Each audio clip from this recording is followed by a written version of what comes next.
Joe Sclafani, nice to have you here. I would like to know about your connection with baseball. I can imagine from your child days, right? Yeah, so I've been playing since I was a kid. I always had a love for it. I played multiple sports when I was younger, but baseball was always different. It was always the passion that I had. Was fortunate enough, I played in college and then got the opportunity to get drafted by the Astros in 2012 and played for 4.5 years up to AAA. And then when I finished, was trying to figure out what to do with my life, and somebody that I knew was connected with the Blue Jays, and I got an opportunity to come over here and help guys on the other side of the game, and I've been on the player development department ever since. Checking your numbers on minor leagues, you got a 297 overall. That was huge for any player, mainly when you are trying to get to the big leagues and after organization with many good names and big names drafted. How was that? How can you decide? How was the decision to let the baseball decide and get another weight in baseball and here in the professional? Yeah, so it was a great experience, number one. I enjoyed every piece of it. I got to play with some really talented players. I got to learn from some really talented players, the way they go about their business, how they prepare, just those little things that they do to help give themselves an edge.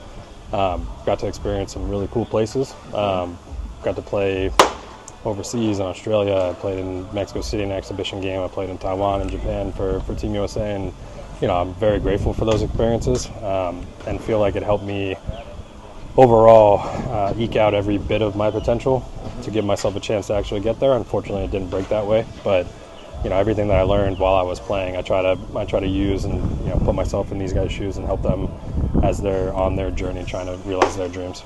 Yeah, maybe you're becoming like an example or role model for many players, or many retired players, young retired players, to take advantage of a knowledge in baseball, right? Yeah. I think it's it's unique.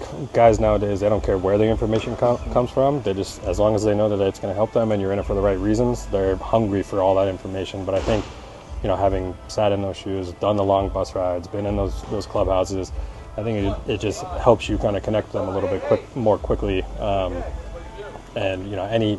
any knowledge that you can give them that gives them the leg up and can shortcut some of the harder times, because we all know baseball, it's a roller coaster. You're going to have high moments, you're going to have low moments, but anything that you can provide guys to help them get through those, they'd be eager for. How can you describe the minor leagues since from your position right now? So it's definitely come a long way.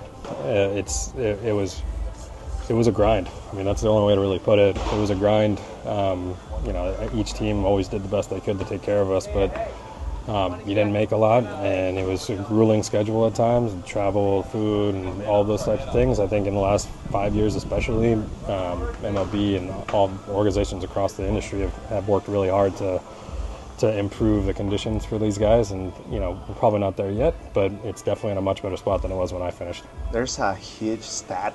It says from 100 players signed internationally, only 2 got the big leagues. Maybe is a huge number, but it's a real number. Yep.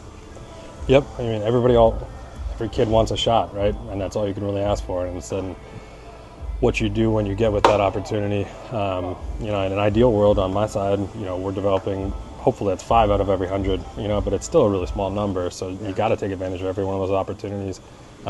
Because I think the overall number is 3% of guys. Yeah. In the history of baseball, I think there's only been like 22,000 big leaguers or something crazy like that. Yeah. So it's about as competitive as any industry out there.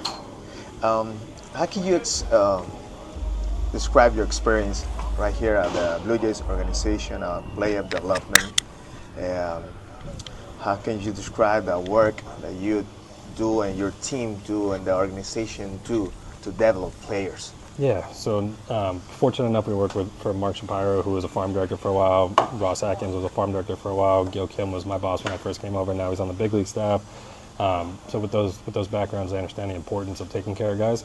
And we do development as a partnership with players. They're at the center of everything that we do. Our job is to provide all the resources possible for them to take advantage of. And they may not like every little thing, and that's okay. And we tell them that. But you got to figure out what works for you to give you the best opportunity and chance to make it to the big leagues. But it's not going to be for wanting resources, that's for sure.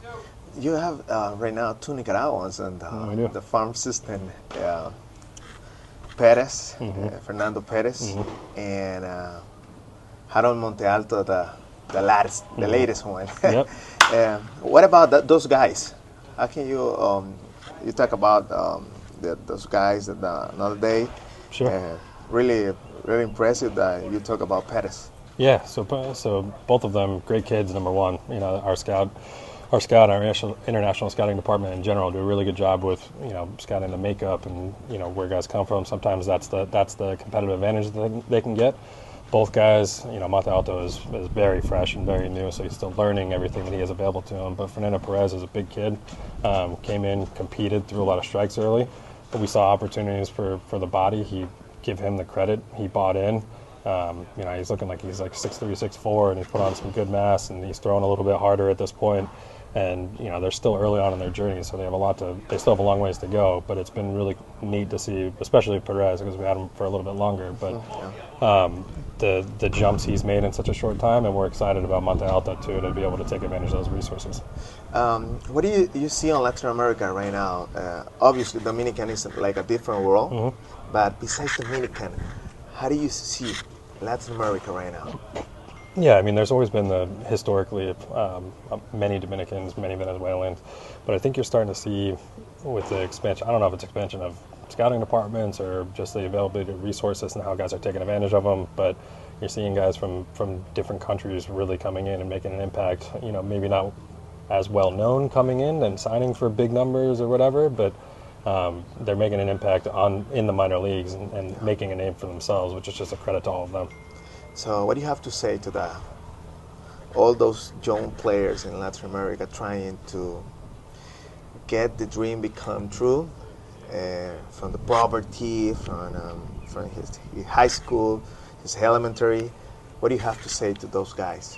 Yeah, I'd say the dream is attainable. I mean, it's going to be up to you to put in the work and take advantage of everything that's available to you. But once you get that opportunity, you know, all the big league team cares about is winning. I think that's for any team across the industry. So finding a way to stand out for the right reasons, whether that's the way you go about your work, the kind of teammate that you are, the kind of person you are, how do you represent yourself and your family, all of those different things are as important as the performance on the field. By the way, we have a Nicaraguan hitting coach right here in the Blue Jays that you know very well. yeah, Guillermo's the best. He's one of my good friends. Yeah. How can you talk to the Nicaraguan people how hard is for anybody to become a Major League Baseball hitting coach? Yeah, it's incredibly difficult. I mean, it's very similar. There's some parallels to, you know, the journey as a player on the minor league side.